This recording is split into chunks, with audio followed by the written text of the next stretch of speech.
بسم اللہ الرحمن الرحیم۔ السلام علیکم۔ مذہب کائنات کا سب سے بڑا مقدس جذبہ ہے، لیکن اگر مذہب کو مسیوز کیا جائے، اگر مذہب کو سیاسی یا اسٹریٹجک مقاصد کے لیے استعمال کیا جائے تو یا ذاتی مقاصد کے لیے استعمال کیا جائے تو اللہ کے ہاں بھی اس کی سزا بڑی شدید ہے اور دنیا میں بھی اس کا نتیجہ بہت برا نکلتا ہے۔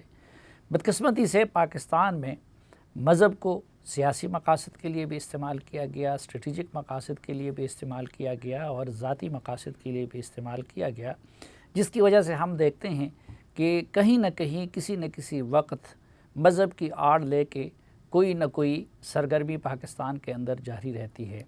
ہم نے دیکھا کہ میاں نواز شریف صاحب کی حکومت میں بھی ان کے مخالفین نے ان کے خلاف مذہب کے کارڈ کو بری طرح استعمال کیا، لیکن آج موجودہ حکومت کو بھی اس طرح کی صورتحال کا سامنا کرنا پڑ رہا ہے۔ کالعدم تحریک لبیک اس وقت اس حکومت کے خلاف میدان میں آئی تھی، لیکن اس وقت اس کے ہاں میں ہاں ملانے والے کچھ اور لوگ تھے، اور جو لوگ اس وقت اس کے ہاں میں ہاں ملانے والے تھے وہ اب اس سے پریشان ہیں اور اس کو ہینڈل کرنے کے لیے قوم سے تعاون بھی مانگتے ہیں۔ تو حکومت اس معاملے کو کس طرح ہینڈل کر رہی ہے، پروگرام کے دوسرے حصے میں حکومت پاکستان کے ترجمان ہمارے ساتھ ہوں گے اور ان کا موقف آپ کے سامنے رکھیں گے، لیکن اس سے پہلے یہ کہ پچھلے دور میں کالعدم تحریک لبیک کا دھرنا کیسے ہوا، اس کو کیسے ہینڈل کیا گیا، اس میں کیا مشکلات تھی، ان لوگوں کی کیا حقیقت ہے، کیا پس منظر ہے، تو شاہد خاقان عباسی صاحب جو ایکس پرائم منسٹر ہے ان کے دور میں بھی ان کو اس طرح کی صورتحال کا سامنا کرنا پڑا تھا، تو ہم نے ان کو زحمت دی ہے۔ شاہد صاحب بہت شکریہ وقت دینے کا۔ اور پہلے تو یہ بتائیے کہ جو پہلا دھرنا دیا حکومت کے خلاف اس وقت کالعدم تحریک لبیک نے، تو اس کا پس منظر کیا تھا اور اس وقت حکومت کی اطلاعات اور انفارمیشن کیا تھی؟ اس وقت جو دھرنا ہوا اس کی بظاہر جو وجہ کہی گئی کہ ایک سینٹ نے ایک قانون پاس کیا ہے جس میں جو حلف لیا جاتا ہے کہ میرا قادیانیت سے کوئی تعلق نہیں ہے اور میں رسول اللہ صلی اللہ علیہ وسلم پر یقین رکھتا ہوں، اس کے الفاظ میں رد و بدل کیا گیا۔ یہ جب ہم نے دیکھا تو اس کے پس منظر میں دیکھا، اور اس بات کا اعتراف جو ابھی ٹیپ آئی ہے نعیم الحق صاحب کی، اس میں بھی ہے کہ سینٹ کے اندر جب یہ بل آیا، اور بل کمیٹی سے ہو کر سینٹ کے اندر اپروول کے لیے آیا تھا، ووٹنگ ہو رہی تھی، ہم حکومت میں تھے، پی ٹی آئی اور پیپلز پارٹی اپوزیشن میں تھیں، تو وہاں پر حکومتی بینچ سے سینیٹر حمداللہ صاحب نے اعتراض کیا کہ یہ بل جو ہے اس کے اندر کچھ خرابیاں ہیں جن کو دور کرنے کی ضرورت ہے، یہ صحیح شکل میں نہیں ہے، اس سے ابہام پیدا ہوتا ہے کہ حلف نامے میں کوئی تبدیلی کی گئی ہے۔ یہ سب سینٹ ریکارڈ کا حصہ ہے۔ راجہ ظفر الحق صاحب ہمارے لیڈر آف دی ہاؤس تھے پی ایم ایل این کی طرف سے، انہوں نے مشورہ کیا، انہوں نے کہا جی بالکل حمداللہ صاحب ٹھیک کہہ رہے ہیں، اور اس بل میں ترمیم ہونی چاہیے۔ اس پر ووٹنگ ہوئی سینٹ میں، اور ووٹنگ کے حق میں یعنی تبدیلی کے حق میں ووٹ دیا پی ایم ایل این نے اور جے یو آئی نے۔ اس وقت عددی اکثریت تھی اپوزیشن کے پاس، تو انہوں نے پیپلز پارٹی نے اور پی ٹی آئی نے مل کر اس بل کو ڈیفیٹ کر دیا۔ لیکن تاثر یہ پیدا ہوا کہ حکومت نے کوئی سازش کی ہے، اور اس میں دو نام جو زاہد حامد صاحب تھے وزیر قانون، اور رنوشا رحمان صاحبہ تھیں جو آئی ٹی کی منسٹر تھیں، وہ اس کمیٹی کا حصہ تھیں جو یہ بل دیکھ رہے تھے قانونی طور پر، تو ان کے ذمہ یہ ڈالنے کی کوشش کی گئی کہ یہ خرابی انہوں نے پیدا کی ہے۔ اس پر ایک اندرونی کمیٹی بھی بنائی گئی حکومت کے اندر راجہ ظفر الحق صاحب کی سربراہی میں۔ اس کی رپورٹ آنے سے پہلے ہی ایک تحریک لبیک تنظیم جو تھی، انہوں نے کہا جی ہم مارچ کریں گے اور اس مسئلے کو حل کریں، اور ان کی کچھ ڈیمانڈز تھیں۔ تو وہ تنظیم پورا پنجاب کراس کر کے آ کر فیض آباد میں، وہ وہاں پر انہوں نے فیض آباد کے پل پر دھرنا دے دیا، اور جو شاہراہ جاتی ہے اس وقت کی ایئرپورٹ کی طرف اور جو باقی اسلام آباد کو جوڑتی ہے باقی صوبوں سے، پنجاب سے، اس پر وہ بند کر دی گئی۔ یہ اس کی ساری حقیقت تھی۔ اچھا، اس وقت آپ لوگ کیوں اس کو پنجاب میں نہیں روک سکے اور یہاں تک آنے کیوں دیا گیا؟ اس کی حقیقت یہ ہے کہ جو کچھ ماڈل ٹاؤن میں ہوا تھا، جو واقعہ ہوا تھا، جو طاہر القادری صاحب کے گھر کے باہر، اس کے بعد پنجاب پولیس جو تھی وہ کوئی قدم بھی لینے کو تیار نہیں تھی، لا اینڈ آرڈر کا قدم جو تھا، اور ان کی تفتیش بھی اعلیٰ افسران کی جاری تھی۔ اور یہ ایک افسوس کی بات ہے کہ اس ماڈل ٹاؤن کے حقائق کو بار بار سیاسی طور پہ استعمال کیا جاتا ہے۔ آج بھی کوشش کی جاتی ہے اور ڈرایا جاتا ہے کہ جناب رانا ثناء اللہ صاحب کا نام آ جائے گا، شہباز شریف صاحب کا نام آ جائے گا، حالانکہ اس سارے معاملے کے حقائق بڑے مختلف ہیں۔ جی آئی ٹی بنی، ایک بنی، دوسری بنی، کمیشن بنے، پنجاب حکومت نے فیصلہ کیا کہ ہم کوئی روکیں گے نہیں کہ تاکہ ایسا معاملہ نہ پیدا ہو کہ جانی نقصان ہو اور ملک کے اندر ایک اشتعال پیدا ہو۔ یقیناً یہ ایک بہت مشکل فیصلہ تھا کہ دارالحکومت تک آنے دیا جائے، لیکن ہم نے کہا ٹھیک ہے، اگر اس سے انسانی جانیں بچتی ہیں اور ملک میں خرابی پیدا نہیں ہوتی تو ٹھیک ہے، مظاہرہ وہ آ کے کر لیں۔ ان سے بات چیت، جو مظاہرین تھے ان سے بات چیت شروع ہوئی، ان کی کچھ ڈیمانڈز تھیں، وہاں پر کچھ حالات ایسے تھے جو میں ہمیشہ کہتا ہوں ٹروتھ کمیشن بنا دیں، وہاں پر بیان کر دوں گا کیونکہ کچھ اس میں باتیں ایسی ہیں جو نہیں، کیسے حالات یعنی میری حقیقت، یعنی جو ان سے نیگوشیشن ہو رہی تھی ان لوگوں سے، جس طرح ہو رہی تھی، جو ان کو سپورٹ حاصل تھی، جس قسم کا مثلا جس قسم کا کھانا وہاں پر جاتا تھا، جس قسم کی سہولتیں وہاں پر دی گئی تھیں، بطور پرائم منسٹر آپ کے پاس تو IBI وغیرہ کی رپورٹ آتی تھی، تو یہ کون لوگ تھے جو ان کو سپورٹ کر رہے میں یہ کہہ رہا ہوں، دیکھیں سپورٹ جو تھے یہی تو ساری خراب۔ وہاں پر ایک CCTV کیمرہ لگا ہوا تھا جس کا جو کنٹرول جہاں باکس تھا وہ زمین کے اندر کو 20 فٹ گہرائی میں تھا اور اس کا کسی کو علم نہیں تھا، اس کی تاریں کاٹ دی گئیں۔ اچھا، تو ہم CCTV سے بھی محروم ہو گئے، تو ہمارے پاس انفارمیشن بڑی لمیٹڈ تھی۔ تو میں اس سے یہی مجھے جو بات نظر آتی ہے، مثلاً پھر اس میں بہت سے معاملات ہیں۔ پنجاب پولیس کبھی بھی چاندنی چوک سے آگے نہیں آئی۔ ہم نے ایک منصوبہ بنایا کہ ہم مذاکرات بھی کریں گے، لیکن ہم ان کو ذرا بتائیں گے کہ حکومت کے ریٹ بھی ہے، بغیر ایک کنفرنٹیشن کیے۔ جب ہم نے یہ میٹنگ کی، مجھے بھی یاد ہے بدھ کا دن تھا، جمعرات کو ایک پٹیشن فائل ہوئی اسلام آباد ہائی کورٹ میں۔ جمعے کو IG پولیس اور چیف کمشنر کو بلا کر منسٹر کو نہیں بلایا گیا اور ان کو ہدایت دی گئی کہ آپ نے پیر کے دن سے پہلے یہ دھرنا خالی کروانا ہے۔ اس میں ہماری کوئی پلاننگ نہیں تھی۔ جو IG تھے انہوں نے انٹیریئر منسٹر کو بتایا کہ جی میری تو مجبوری ہے، اگر میں کچھ نہیں کروں گا تو مجھے تو نکال دیا جائے گا۔ جسٹس شوکت صدیقی نے میرے خیال میں آرڈر دیا تھا، مجھے یاد نہیں ہے کون سے جسٹس تھے، لیکن یہ ہائی کورٹ سے یہ آرڈر دیا گیا۔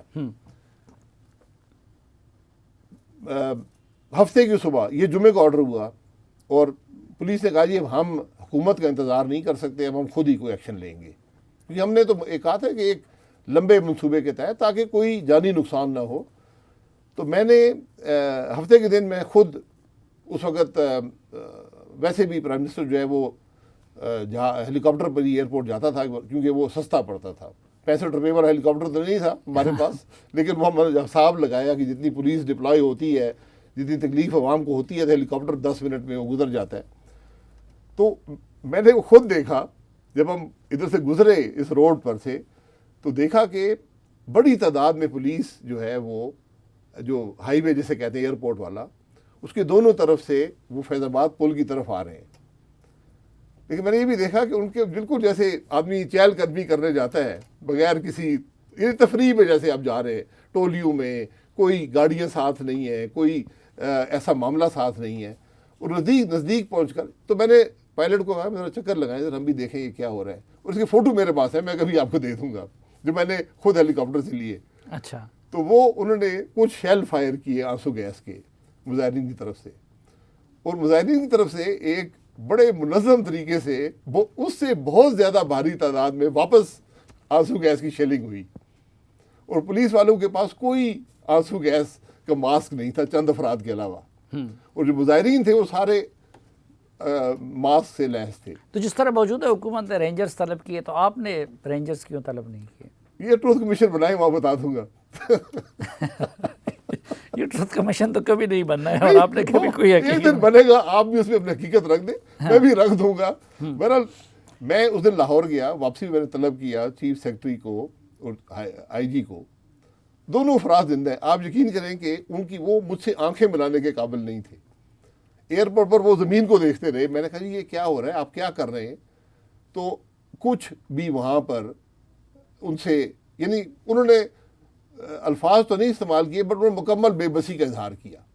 جو بدھ کے دن میٹنگ رکھی تھی اس واقعے سے پہلے, تو اس میں ہم نے ڈی آئی جی راولپنڈی کو بھی طلب کیا تھا.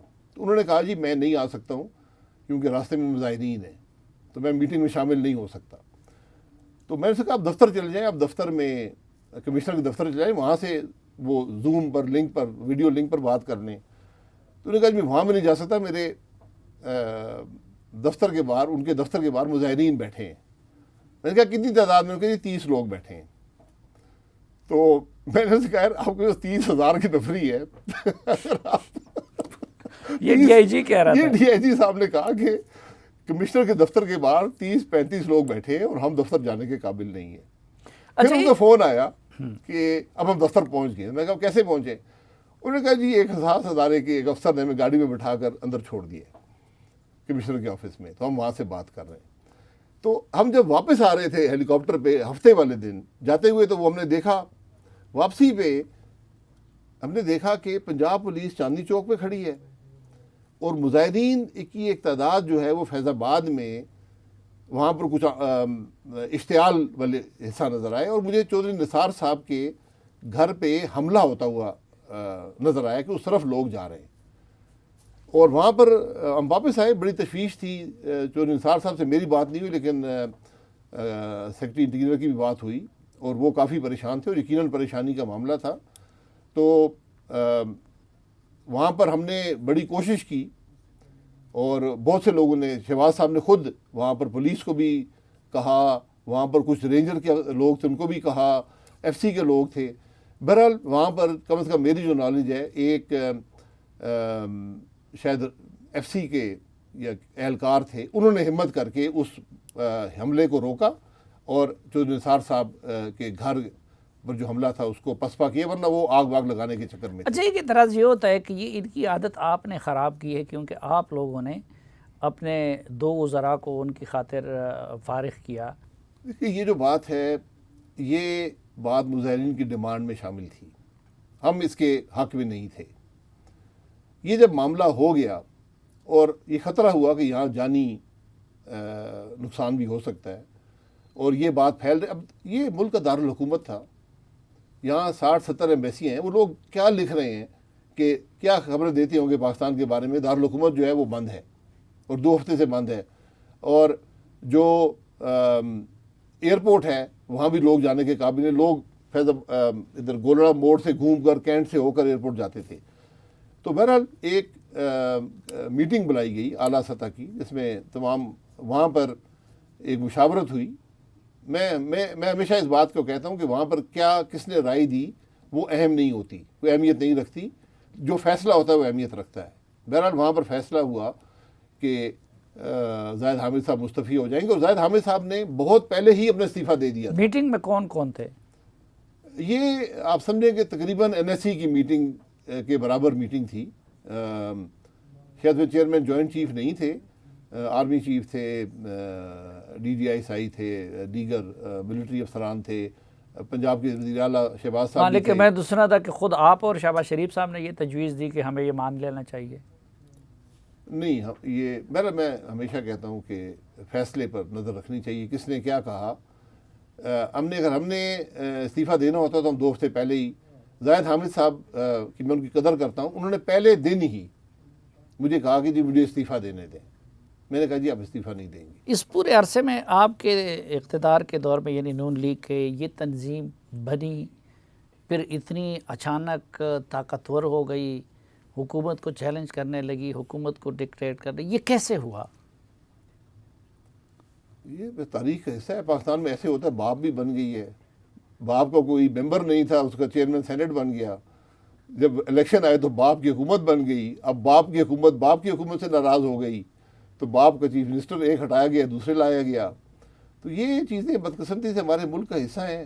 یہ خرابیاں، یہی وہ خرابیاں ہیں جن کے بارے میں آج ہم بات کر رہے ہیں کہ ملک کا نظام آئین کے مطابق نہیں ہوگا تو ملک نہیں چلے گا.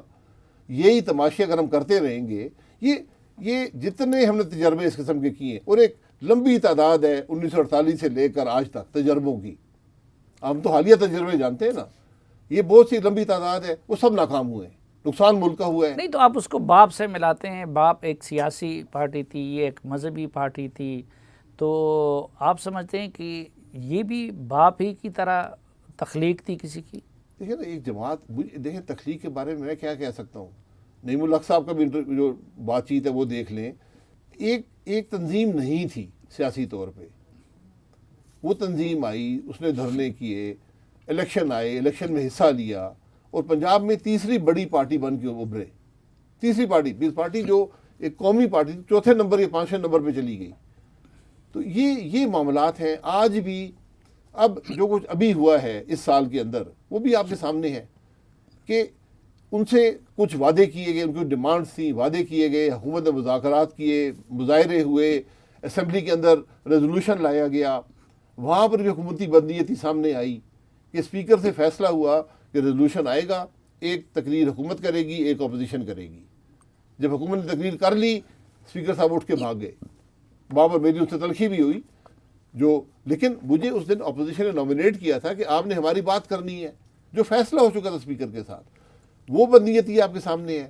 اب اس کے بعد آج کیا ہو رہا ہے، ابہام جو پیدا ہو چکا ہے آپ جانتے ہیں. ایک وزیر کچھ کہتا ہے، دوسرا کچھ کہتا ہے، ایک کہتا ہے لیکن شاہد صاحب اس وقت انہوں نے اس مسئلے کو آپ کے خلاف استعمال کیا اور اس سے سیاسی فائدہ اٹھانے کی کوشش کی. آج مکافات عمل کے قانون کے تحت وہ بھگت رہے ہیں. تو اب آپ لوگوں کے لیے سبق یہ نہیں ہے کہ اس معاملے پہ حکومت کے ساتھ سیاسی سکور سیٹل کرنے کی بجائے آپ لوگ تعاون کریں حکومت کے ساتھ؟ تعاون، بالکل آپ کی بات اصولی طور پہ درست ہے کہ اس پہ سیاست نہیں کرنی چاہیے، اور ہم نے سیاست نہیں کی. اس وقت جو کچھ سیاست ہوئی ہے وہ بھی آپ سب ریکارڈ کا حصہ ہے، کس نے کیا کہا اور کیا سیاست کھیلی. آج وہی تقریریں کرنے والے، بیانات دینے والے براہ راست اس کی زد میں ہیں. تو مکافات عمل تو سمجھیں آپ ہے نا، ہمیں اس سے بھی غرض نہیں ہے. بات یہ ہے اگر حکومت تعاون چاہتی ہے، اس کی جگہ پارلیمان ہے، اس ایشو کو پارلیمان میں لے کر آئیں اور حقائق عوام کے سامنے رکھیں. جو حکومت حقائق عوام کے سامنے رکھنے پہ تیار نہ ہو کہ آپ نے کیا وعدے کیے تھے، اس مسئلے پہ حکومت نے کانٹیکٹ نہیں کیا اپوزیشن سے. ایک جو کانٹیکٹ آپ کو بتایا ہے، جب ریزولوشن آیا اس دن بھی بدنیتی کا مظاہرہ کیا گیا. اور اب جب آپ خبریں دبانے کی کوشش کر رہے ہیں، آج بڑے شہروں میں خندقیں کھودی گئی ہیں اور بڑی مین سڑکوں پر بڑی چوڑی خندقیں کھودی گئی ہیں. اپنے تجربے کی روشنی میں آپ حکومت کو کیا سجیسٹ کرتے ہیں؟ ان کی ہینڈلنگ ٹھیک ہے؟ کچھ لوگ کہتے ہیں جی طاقت استعمال کرو، اسٹیٹ کی ریٹ پہ کوئی کمپرومائز، کچھ لوگ نہیں، مفاہمت سے کام لو، مذاکرات کرو اور پرامن طریقے سے حل کرو. آپ کیا سجیسٹ کریں گے؟ دیکھیں، یہ حقائق حکومت جانتی ہے. ہم تو حقیقت یہ دیکھتے ہیں کہ اسلام آباد میں کنٹینر ہی کنٹینر رکھے ہیں. ابھی مظاہرین گجرانوالہ میں ہیں، آپ نے پنڈی کی سڑکیں کھود دی ہیں، کنٹینر رکھ دیے ہیں، بڑی سڑکیں بند کر دی ہیں. تو کچھ خوف تو ہے نا آپ کو. آپ نے بات کیا کی تھی، آج ایشو ہے کیا، یہ تو عوام کے سامنے رکھیں. پریس کانفرنس کرتے ہیں، ایک وزیر کرتا ہے، دوسرا کرتا ہے، آپس میں تضاد ہے، بیان ملتے نہیں ہیں، وزیر اعظم صاحب کچھ اور باتیں کرتے ہیں. نیشنل سیکورٹی کمیٹی کی میٹنگ ہوتی ہے، وہاں جو اعلامیہ آتا ہے وہ کچھ اور کہتا ہے، جو لوگ بات کر رہے ہیں اس کی میٹنگ کے بارے میں کچھ اور ہے. اور یہ ایک حقیقت ہے کہ اگر فوج آپ استعمال کریں گے، پہلی دفعہ رینجرز، پورا پنجاب رینجرز کے حوالے کر دیا گیا ہے. رینجرز میں اتنی سخت نہیں کہ پورے پنجاب میں لا اینڈ آرڈر مینٹین کر سکیں. اور یہ ایک حقیقت ہے کہ جو رینجرز ہوتے ہیں، فوج جب ڈپلوائے کی جاتی ہے تو وہ آخری جو قدم ہوتا ہے یعنی فائرنگ کا، اس کے لیے تیار ہوتے ہیں. ان کے پاس کوئی آنسو گیس وغیرہ نہیں ہوتی، کوئی اور ہتھیار نہیں ہوتے. جب ان پہ کوئی حملہ ہوگا تو وہ جوابی فائرنگ ہی کریں گے. اب آپ دیکھ لیں کہ یہ خبریں ہیں جو کہ ٹی وی کی زینت نہیں ہے کہ پولیس پر آٹومیٹک اسلحے سے فائرنگ ہوئی ہے، راکٹ بھی مارے گئے ہیں، یہ خبریں ہیں. اب پولیس کے 11 اہلکار شہید ہوئے ہیں, بہت سے مظاہرین جس کی تعداد بھی پتہ نہیں ہے شہید ہوئے ہیں. میرا خیال ہے پاکستان کی تاریخ کی بدترین شیلنگ کی گئی ہے. کچھ لوگوں نے وہ دکھایا ہے کہ وہ جو واٹر کینن کے اندر کچھ کیمیکلز ڈال کے بھی پھینکے گئے ہیں. طرح طرح کی باتیں ابہام پیدا ہو رہا ہے. تو اس سے حکومت کی ریٹ تو متاثر ہو رہی ہے. ہر روز اس کی وجہ سے حکومت بھی کمزور ہو رہی ہے. اور میں سمجھتا ہوں کہ جو ملک میں قانون نافذ کرنے والے ادارے ہیں ان کی ریٹ ختم ہوتی جا رہی ہے. جب آپ نے پنجاب کو پولیس سے لے کر رینجر کے حوالے کر دیا تو آپ نے تسلیم کر دیا کہ پولیس ناکام ہو چکی ہے, پولیس مزید روکنے میں کارگر ثابت نہیں ہوگی. یہ ناکامی ہے ایک حکومت کی. ٹھیک, میرا پروڈیوسر بھی بار بار اپنا ریٹ استعمال کر رہے ہیں, وقت کا مجھے کہہ رہے ہیں. بہت شکریہ آپ تشریف لائے. ناظرین, ایک مختصر سی بریک اور اس کے بعد حکومتی موقف آپ کے سامنے رکھیں گے اور وفاقی وزیر اطلاعات جناب فواد چودھری صاحب ہمارے ساتھ ہوں گے.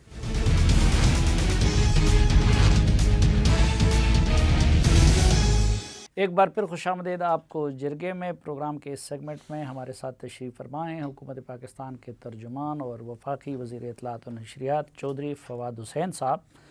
موضوع چونکہ آج انتہائی سنجیدہ ہے, انسانی جانوں سے متعلق بھی ہے اور پھر حضور نبی کریم صلی اللہ علیہ وسلم کی ناموس اور ان کی ذات سے متعلق بھی ہے.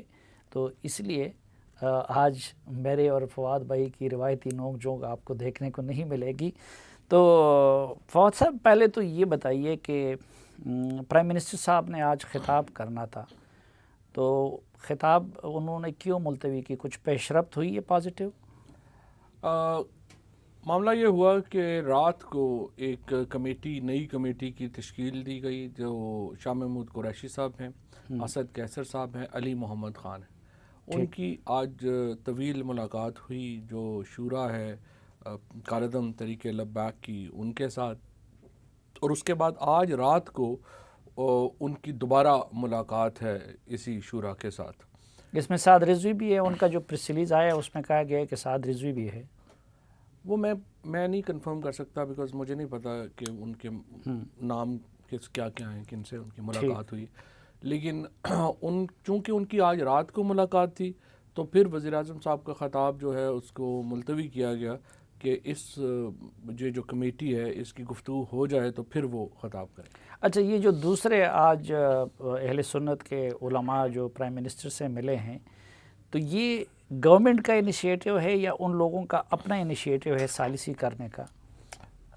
انہوں نے اپنی آفر جو ہے وہ خود کی ہے, اور ظاہر ہے کہ ہم تو تمام علماء کو انکریج کرتے ہیں کہ وہ یہ کردار ادا کریں. اور نور الحق قادری صاحب تھے, انہوں نے کوارڈینیٹ کیا, اور ان میں جو شامل ہیں ہمارے زیادہ تر علماء, انہوں نے آج تشدد کی بھی مخالفت کی ہے, اور یہ بھی انہوں نے جو انہوں نے بیان جاری بھی کیا ہے اس میں بھی انہوں نے مثبت طرف پیش رفت کیا, اظہار کیا ہے. تو ظاہر ہے کہ ہم تو ویلکم کریں گے کہ کسی طریقے سے یہ بات جو ہے بغیر کسی وائلنس کے ختم ہو. اور یہ بات کس حد تک درست ہے کہ انہوں نے آپ کی اور طاہر اشرفی صاحب کی موجودگی پہ بھی اعتراض کیا؟ دیکھیں, میں تو اس طرح کی میٹنگز میں بیٹھتا بھی نہیں ہوں کیونکہ آپ کو پتہ ہے میرے ویوز ذرا مختلف ہیں, اور اکثر لوگ گورنمنٹ میں بھی ظاہر ہے کہ ان ویوز کو میرے ویوز کے اوپر تو نہیں چلتے, کیونکہ میں تو بڑا سمپل معاملہ ہے. میں تو سمجھتا ہوں کہ ریاست کی جو ریٹ ہے, اور یہ ایسا ایشو صرف یہ نہیں ہے کہ علماء کے بارے میں, جب ایم کیو ایم کے اوپر چل رہا تھا تو جب ایم کیو ایم بھرپور طاقت میں تھی اس وقت بھی اگر ٹیلی ویژن کے اوپر بڑے کم لوگ تھے جو آ کے ریاست کے جو بات تھی اس کو سپورٹ کرتے تھے, اور ان میں جو ہے وہ میں شامل تھا. طالبان کا جب ایک پورا معاملہ تھا اس وقت بھی ہم کھڑے تھے. سو میرا ایک نظریہ ہے اس معاملے کے اوپر, اور میں یہ سمجھتا ہوں کہ رائٹ آف وائلنس جو ہے وہ ریاست کو پرزرو کرنا چاہیے, اور اس سلسلے میں جب آپ اس کو پیچھے ہٹتے ہیں اس سے تو نقصان ہوتا ہے. اچھا, لیکن اس وقت آپ کی بدقسمتی یا خوش قسمتی یہ کہ آپ ایک ایسی حکومت کو ریپرزینٹ کر رہے ہیں جس میں علی محمد خان بھی ہے, جس میں نور الحق قادری ہے, جس میں اس طرح کے معاہدے کرنے والے لوگ بھی ہیں جو ان کے ساتھ کیے گئے ہیں. تو آپ نے ظاہری بات ہے کہ حکومت کا ویو دینا ہے, تو اس وقت کہاں پہ معاملہ اٹکا ہوا ہے؟ وہ کیا چاہتے ہیں اور حکومت کیا چاہتی ہے؟ دیکھیے پہلی تو میں آپ کو یہ بتاؤں کہ جب بھی ایک جماعت ہوتی ہے جو 1.5 کروڑ ووٹ لے کے آئی ہے تو ظاہر ہے کہ اس کے اندر مختلف لوگ ہوں گے. یہ بھی ضروری نہیں ہے کہ ہر بندہ میرے نقطہ نظر سے اتفاق کرے، اور یہ بھی ضروری نہیں ہے کہ میں ہر ایک شخص کے نقطہ نظر سے اور یہ وہ نقطہ نظر بڑے صحیح بھی ہو سکتے ہیں، ان کے ایک ریشنیل بھی ہو سکتا ہے. دوسری بات یہ ہے کہ جو جیسے میں نے آپ کو یہ کہا، دیکھیے معاملہ کیا ہے. معاملہ یہ ہے ایک طرف آپ کا 5 یا 7,000 کہتے ہیں لوگ ہیں جو دن میں صبح جو ہے شاید 35 اور 4,000 رہ جاتے ہیں، شام کو 6-7,000 ہو جاتے ہیں. یہ لوگ جو ہے وہ اسلام آباد کی طرف بڑھ رہے ہیں، اور ان کو روکنے کے لیے رینجرز جو ہے اور جو پولیس ہے وہ تعینات ہے، جن کے پاس اب پہلی بار اب ان کے پاس ویپنز ہیں. اس سے پچھلے جو تھے ان کے پاس ویپن ہی نہیں تھے، وہ صرف لاٹھیوں سے، اسی لیے پولیس والوں کی اتنی شہادتیں ہوئیں. آپ دیکھیے کہ تقریباً 5 لوگ تو پولیس کے شہید ہو گئے، 14 کرٹیکل ہیں، اور اوور آل تقریباً 200 کے لگ بھگ جو ہے وہ زخمی ہیں. سو یہ اس جواب میں پولیس نے کچھ نہیں کیا. ان کا کتنا نقصان ہوا ہے؟ نہیں، پولیس کے پاس تو ویپن ہی نہیں تھا نا. پولیس کو بھیجا گیا تھا، وہ لاٹھیاں دے کے بھیجا گیا تھا، اور اسی لیے آگے سے کلاشن کوفوں کی جب فائرنگ ہوئی تو پولیس والے شہید ہو گئے، اور وہاں سے آگے وہ ریٹیلیٹ ہی نہیں کر، انہوں نے ان کو حکم ملا. اب یہ جو ان کے پاس کلاشن کوف ہیں اور اس طرح کا اسلحہ بھی ہے. ان کے پاس تقریباً 27 کلاشن کوفس تھیں جب وہ سادوکی میں تھے. تو اس کے بعد جو تھا، تو جب یہ لوگ لاہور سے چل رہے تھے، اکٹھے ہو رہے تھے، تو سوال یہ کہ بزدار صاحب اور ان کی حکومت کہاں تھی؟ اور ابھی بھی تو وزیر اعلیٰ کا کوئی رول نظر نہیں آتا. اب تو وفاق نے چونکہ رینجرز نے ٹیک اوور کر لیا ہے، تو وہ یہاں پہ جو گجرات ہے یہاں پہ. اس سے پہلے دیکھیے ہمارا معاملہ کیا ہے. آن اے سیریس نوٹ، ہمارا جو ریاست کی جو انگریز کے دور تھا، وہاں پہ 3 بنیادی ادارے انگریزوں نے ترتیب دیے تھے رورل پولیسنگ کے، جن میں ایک نمبردار تھا، تھانے دار تھا، اور چوکی دار تھا. ہم نے یہ تمام ادارے ختم کر دیے. مثال کے طور کے اوپر اب مذاکرات بھی اگر آپ دیکھیں ہسٹری میں کتنی دفعہ جو ہے وہ آپ لیفٹیننٹ جنرلز یا چیف یا پرائم منسٹر کی لیول کے اوپر مذاکرات ہوتے ہیں. ریاستیں تو نہیں کرتی ہیں، یہ تو ڈی ایس پی یا میجسٹریٹ کو مذاکرات کرنے چاہیے. لیکن چونکہ آپ نے اپنا جو سٹرکچر ہے ریاست کا وہ وقت کے ساتھ ساتھ اتنا ریسیڈ کر گیا ہے، اتھارٹی اتنی ریسیڈ کر دی کی گئی ہے. ورنہ ڈپٹی کمشنر جو تھا، آپ اپنے ذرا بزرگوں سے پیچھے سے پوچھیں نا کہ ڈپٹی کمشنر کیا بڑی بلا تھا. سو آپ نے کیا کیا ہے، اس میں بہت ہماری غلطیاں ہیں ریاست کی، اور ایک جماعت کی کو میں بلیم نہیں کروں گا، ایک طبقے کو بلیم نہیں کروں گا. لیکن اس میں فواد بھائی سب سے زیادہ حصہ آپ کی پارٹی نے اور عمران خان صاحب نے نہیں ڈالا. مثلا آج آپ ان کو ادھر نہیں آنے دے رہے ہیں، لیکن یہاں پہ 127 روز یہاں پہ دھرنا دیا گیا، وہ قبر کودے گئے، پی ٹی وی پہ حملہ ہوا. یہ سب کچھ تو آپ نہیں سمجھتے کہ وہ آپ کی قیادت کی غلطی تھی؟ ان لوگوں کو بھی سپورٹ کیا. صحیح. پہلی بات تو یہ ہے کہ یہ سب سے بڑی ڈس سروس ہے پاکستان کی، جب آپ جیسے لوگ بھی ایک سیاسی تحریک کو اس طرح کی ایک متشدد اور مسلح اور شدت پسند تحریک کے ساتھ جوڑتے ہیں. یہ آپ ایکچولی ان کو فیور کر رہے ہوتے ہیں. کیوں فیور کر رہے ہوتے ہیں؟ کہ دیکھیں جب سیاسی جماعتیں تحریک، اور پی ٹی آئی کی تحریک پہلی تحریک نہیں تھی. صرف 5 سال میں پی ایم ایل این نے سے پہلے تحریک نجات چلائی، اس کے بعد پیپلز پارٹی نے جو ہے وہ تحریک چلائی. اگر آپ پیچھے چلے جائیں، لانگ مارچ کیا بے نظیر بھٹو شہید نے جو کہ یہاں پہ آیا، اس کے بعد نواز شریف نے جو ہے وہ لانگ مارچ کیا. سیاسی تحریکیں پیپلز پارٹی ہو، پی ٹی آئی ہو، پی ایم ایل این ہو، ان میں کبھی جو ہے وہ کلاشن کوفیں لے کے لوگ نہیں گئے، کبھی سوئسائڈ بامبنگ کی لوگوں کو دھمکیاں نہیں دی گئیں، کبھی پارلیمنٹ کو یہ نہیں کہا گیا کہ اگر آپ نے یہ ووٹ اس پہ نہیں کیا تو ہم آپ کے بچے مار دیں گے. اچھا فواد صاحب، ایک مجھے بات مکمل کر لیں دیجیے. تو سوال یہ اس طرح سے جو بھی تحریکیں چلی ہیں ان کی ایک آئیڈیالوجی ہوتی ہے، ان کا ایک بیانیہ ہوتا ہے، ان کا ایک نیریٹو ہوتا ہے. آپ اس کے اندر رہ کر کے طریقے چلاتے ہیں اور بات کرتے ہیں، اور یہ جسان کی سیاسی طریقے چلی ہیں وہ یہ چلی ہیں.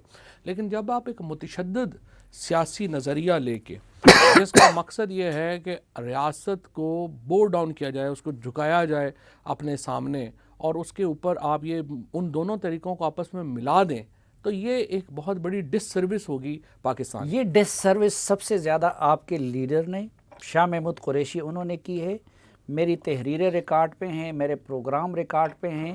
جس دن سے تحریک لبیک بنی ہے میرا یہی موقف ہے کہ اللہ اور اس کے رسول صلی اللہ علیہ وسلم کے نام پہ تشدد نہیں ہونا چاہیے، رستے بند نہیں کرنے چاہیے. لیکن آپ ذرا سنیے آپ کے لیڈر کیا کہتے ہیں. 4 تاریخ کو میں لاہور پہنچوں گا، لاہور کو بند کروں گا. 8 تاریخ کو میں فیصل آباد جاؤں گا، فیصل آباد بند کروں گا. 12 تاریخ کو میں کراچی جاؤں گا، کراچی بند کروں گا. اور 16 تاریخ کو میں سارا پاکستان بند کروں گا. اس کے بعد جو میں کروں گا وہ آپ برداشت نہیں کر سکیں گے. ہم سول نافرمانی سے اس کو گھٹنے پہ لے آئیں گے. میں مہنگی بجلی سے کیوں دوں، اس لیے میں اپنا بل چلانے لگا ہوں. جی فواد صاحب. اچھا اب آپ نے یہ سارے ٹکڑے چلائے ہیں، اب ذرا پہلا ٹکڑا دوبارہ چلائیے. پہلا ٹکڑا جو ہے وہ تحریک لبیک سے متعلق ہے، باقی ساری ایک پولیٹیکل موومنٹ آپ نے اکٹھا کر دیا. لیکن اس میں میرے ساتھ اور بھی پڑھے، ابرار الحق کے پڑھے، ابرار الحق، شاہ محمود قریشی ادھر بیٹھے ہیں. دیکھیں آپ ذرا بات سنیں نا، آپ نے ساری اپنے دکھا دیا نا، میرا جواب سنیں. اچھا وہ بھی ہے جس میں خان صاحب کہتے کہ میں ادھر جانے کو، اس وقت ان کے یہی نعرے تھے، یہی سلوگنز تھے، یہی کام کر رہے تھے. میری بات سنیں. آپ نے پہلا ٹکڑا سنایا، اس کے بعد آپ نے دوسرے ٹکڑے سنائے. میں دونوں کے اوپر بات کرنا چاہتا ہوں.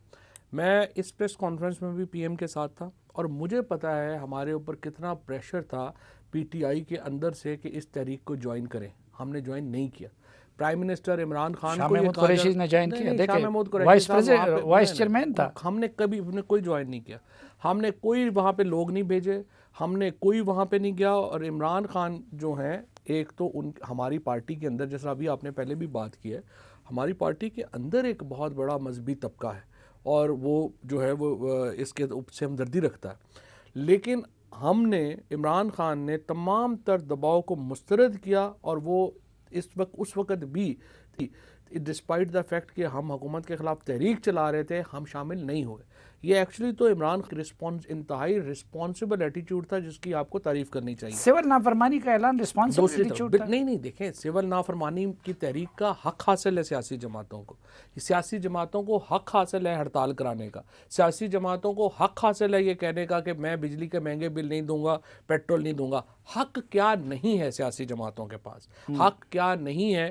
وہ یہ ہے کہ میں آپ کی جب بات نہیں مانوں تو میں آپ کے پاس جو ہے وہ لشکر بردار لے کے آ جاؤں، میں کلاشن کوفیں لوگوں کو لے کے آ جاؤں. آپ یہ کہیں کہ سیاسی تحریکیں جو ہیں وہ متشدد مذہبی تحریکوں کا ہم پلہ ہے، یہ ایکچولی آپ ان کو جو ہے صرف ایک کلیئرٹی دے رہے ہیں.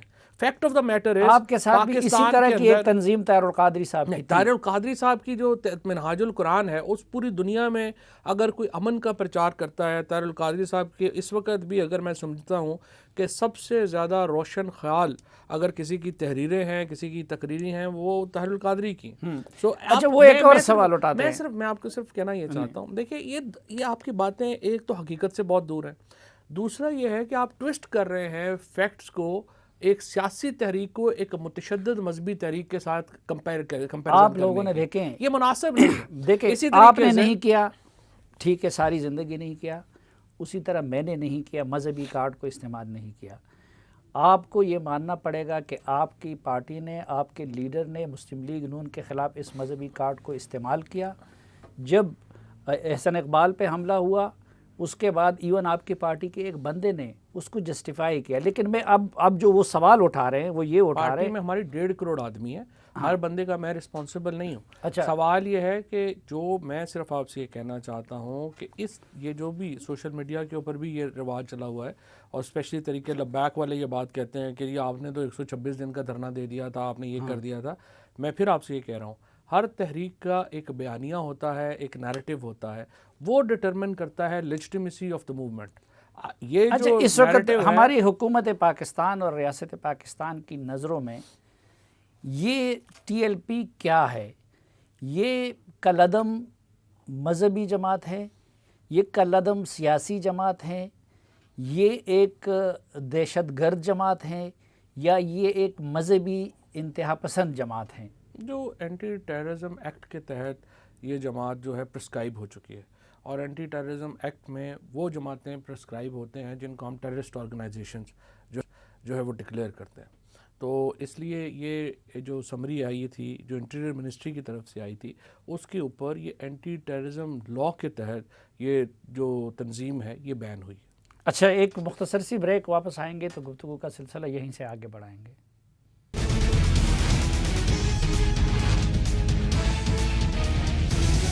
ایک بار پھر خوش آمدید آپ کو جرگے میں۔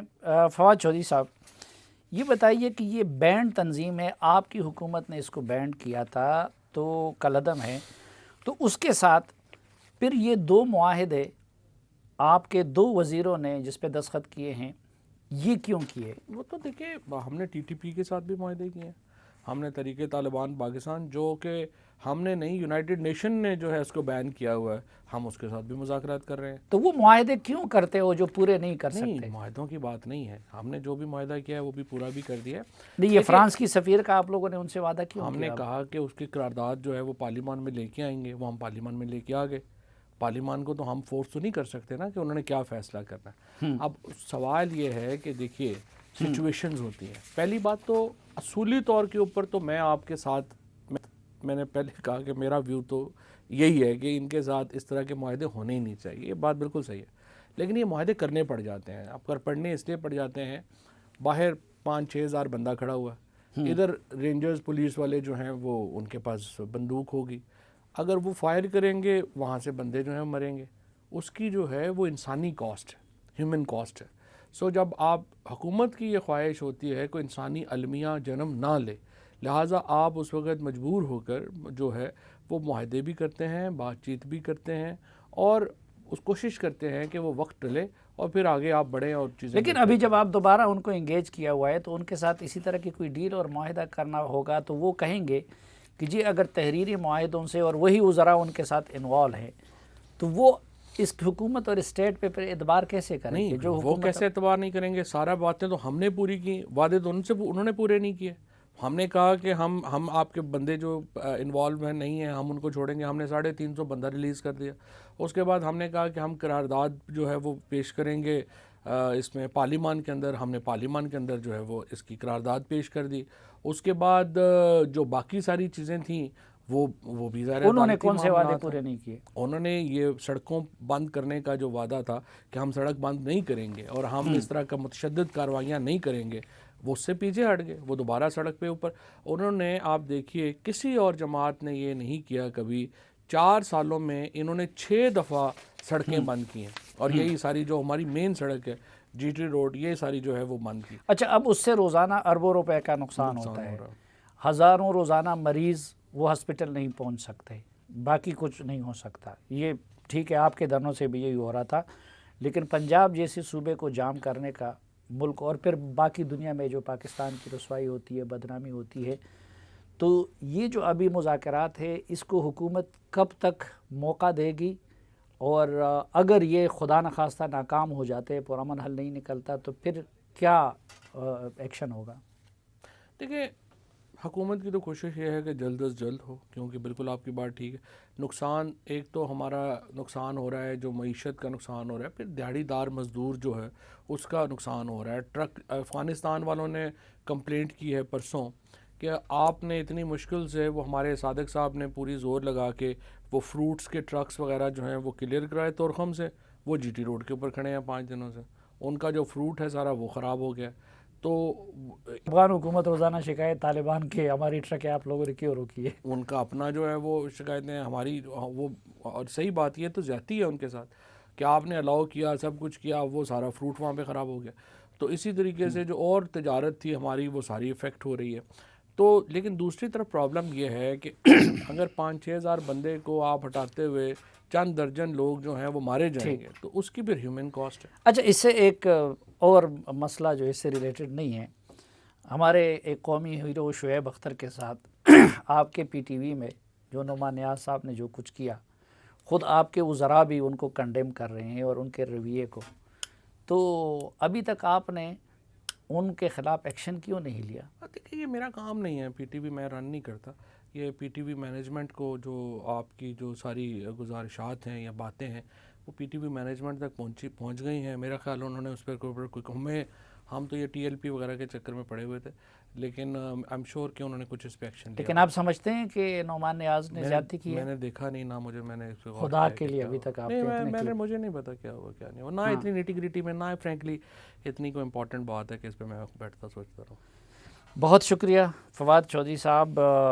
لیکن یہ تو اب ہے نا کہ آئندہ کے لیے آپ کی پارٹی مذہبی کارڈ کسی کے خلاف استعمال نہیں کرے کسی گی؟ پارٹی کو بھی مذہبی کارڈ استعمال نہیں کرنا چاہیے، چاہے وہ کچھ ہمارے لیڈر ہوں چاہے وہ دوسرے لیڈر ہوں۔ ابھی بھی میں یہ سمجھتا ہوں کہ اپوزیشن کی طرف سے جو سپورٹ آنی چاہیے، اپوزیشن کو اپنے پاؤں سے آگے بڑھ کے سوچنا چاہیے۔ اور پی ایم ایل این کے ساتھ یہ سب کچھ ہو چکا ہے۔ پیپلز پارٹی اس معاملے میں بہت بہتر ہے، فرینکلی وہ قدرے بہتر ہے باقی جماعتوں سے، اور ان کا بھی یہ کام ہے کہ اس معاملے کے اوپر کھل کے دیکھیے۔ سیاست تب ہوگی جب آپ تمام پارٹیز ایسے ماحول میں ہوں گی جہاں برابری ہوگی۔ اگر آپ نے سیاست کرنی ہے، دوسرے کے پاس کلاشن کوف ہے یا بوم ہے یا سوئسائڈ بامبر ہیں، تو میں تو سیاست نہیں کر سکتا۔ بہت شکریہ فواد چودھری صاحب۔ ناظرین، فواد چودھری صاحب نے تو خیر مجھ پہ کچھ اور الزام لگایا، لیکن تاریخ گواہ ہے، میرے آرٹیکل گواہ ہے کہ جو موقف میرا اس وقت تھا وہ آج بھی ہے کہ نمبر 1، مذہب اور حضور نبی کریم صلی اللہ علیہ وسلم جیسی عظیم ہستی کے نام کو سیاسی یا ذاتی مقاصد کے لیے استعمال نہیں کرنا چاہیے، اور جو بھی استعمال کرے گا آخرت تو آخرت ہے، دنیا میں بھی اس کو اس کی سزا بھگتنی پڑے گی۔ جس طرح آج عمران خان صاحب کی حکومت کو سامنا ہے، اس وقت تک انہوں نے اس کارڈ کو یوز کیا نواز شریف کے خلاف، تو اس وقت کی اپوزیشن جماعتوں کو بھی یاد رکھنا چاہیے کہ اگر آج انہوں نے اس کارڈ کو اس حکومت کے خلاف استعمال کیا تو کل مکافات عمل کے قانون کے تحت ان کو بھی اس کا سامنا کرنا پڑے گا۔ دوسری بات میں یہ عرض کرنا چاہوں گا کہ حکومت نے بھی غلطی کی ہے کہ ایسے معاہدے کیوں کیے کہ جس کو پورا نہیں کر سکتے، لیکن اس کے ساتھ ساتھ سوال یہ ہے کہ اگر آپ نے جی ٹی روڈ کو بند کیا ہوا ہے تو اس میں گجرانوالہ کے شہری کا تو کوئی قصور نہیں ہے، اس میں اس پولیس والے کا تو کوئی قصور نہیں ہے، وہ قصور تو حکومت کا ہو سکتا ہے۔ تو آپ جن لوگوں کو تکلیف دے رہے ہیں وہ بھی حضور نبی کریم صلی اللہ علیہ وسلم سے اتنا ہی عشق کرتے ہیں جتنا کہ ٹی ایل پی کے ورکر کرتے ہیں یا کوئی دوسرا کرتا ہے، اور اسی نبی کریم صلی اللہ علیہ وسلم نے ایک انسانی جان کی قتل کو، بے گناہ قتل کو پوری انسانیت کی قتل سے تعبیر کیا تھا، اس کی حرمت کو خانہ کعبہ کے حرمت سے زیادہ قرار دیا تھا۔ تو اس لیے دونوں فریقوں کو تحمل سے کام لینا چاہیے اور اس نبی کریم صلی اللہ علیہ وسلم کی انسانی زندگی، رستوں کو کھلا رکھنے سے متعلق تعلیمات کو مد نظر رکھنا چاہیے۔ اور میں فواد چودھری صاحب کی اس بات سے اتفاق کرتا ہوں کہ یہ جو بعد میں ہم ماتم کرتے ہیں، تو اس وقت ہر دینی جماعت کا، ہر دینی لیڈر کا، ہر سیاسی لیڈر کا فرض بنتا ہے کہ وہ اس بحران کو حل کرنے میں ریاست اور حکومت کے ہاتھ بٹا دے۔ عمران خان کے ساتھ مخالفت سیاست وہ ہوتی رہے گی دیگر ایشوز پہ، لیکن جہاں پیغمبر صلی اللہ علیہ وسلم کی ذات انوالو ہو اور انسانی زندگیوں کا، پیغمبر کی امتیوں کی زندگیوں کا مسئلہ ہو، تو اس پہ کوئی سیاسی پوائنٹ سکورنگ نہیں کرنا چاہیے۔ اور جو علماء اس وقت خاموش تماشائی بن کے انتظار کر رہے ہیں کہ حکومت اور یہ لوگ آپس میں مزید الجھے، تو میں سمجھتا ہوں کہ وہ اپنے دینی اور ملی فریضے کی ادائیگی میں غفلت کے مرتکب ہو رہے ہیں۔ اجازت دیجیے، اللہ حافظ۔